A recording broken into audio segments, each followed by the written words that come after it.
Hi friends, welcome to Arya kitchen recipe. மறக்காமல் like, share, comment மற்றும் subscribe பண்ணிடுங்க. இன்றைக்கி மழைக்கு மிதமாக இட்லிக்கும் தோசைக்கும் நல்ல சைடிஷாக எப்படி செய்யுதுன்னு வாங்க வீடியோக்குள்ளே போகலாம்.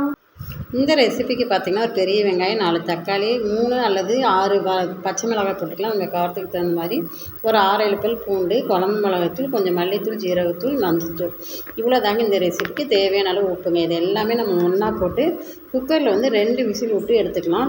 ஒரு அரை செம்பு மட்டும் தண்ணி ஊற்றிக்கலாம். ஒரு 2 டம்ளர் போல் தண்ணி ஊற்றி 2 விசில் விட்டு எடுத்துக்கலாம். அதுக்கப்புறம் நான் எப்படி செய்யலாங்கிறத காமிக்கிறேன்.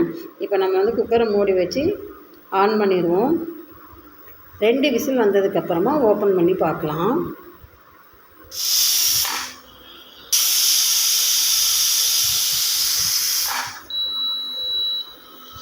இப்போ விசில் வந்துருச்சு. இதை ஓப்பன் பண்ணி பார்த்துருவோம். நல்லா சூப்பராக வெந்துருச்சு.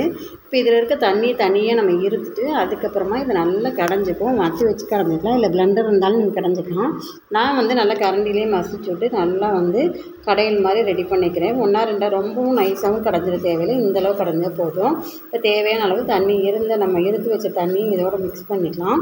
அதுக்கப்புறமா நம்ம தாளிப்பு ரெடி பண்ணிக்கலாம். தாளிப்பு ஒன்றும் பெருசாக இல்லைங்க.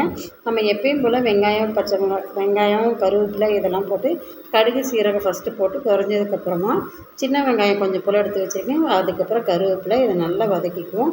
வதக்கினதுக்கப்புறமா நான் கடைஞ்சி வச்ச கடைசியோடு இதை மிக்ஸ் பண்ணி ஒரு கொதி வரட்டும். அதுக்கப்புறமா நம்ம பொட்டுக்கடலை மாவு கொஞ்சம் போல் எடுத்து வச்சுருக்கேன், 1 ஸ்பூன் போல். அதை கொஞ்சம் தண்ணி ஊற்றி மிக்ஸ் பண்ணி கலந்து அதில் விட்டோம்னா கொஞ்சம் கெட்டியாக இருக்கும். சாப்பிடவும் சூப்பராக இருக்குங்க. அவ்வளோதாங்க, நம்ம சூப்பரான இட்லி தோசைக்கு சைடிஷ் ரெடி ஆகிடுச்சுங்க. தேவையான அளவு உப்பும் போட்டுக்கலாம். கடைசியாக கொத்தமல்லி தழை தூவி இறக்குனா அருமையான அட்டகாசமான சைடிஷ் ரெசிபி. இந்த ரெசிபியை கண்டிப்பாக செஞ்சு பாருங்கள், ரொம்பவே சூப்பராக இருக்கும்.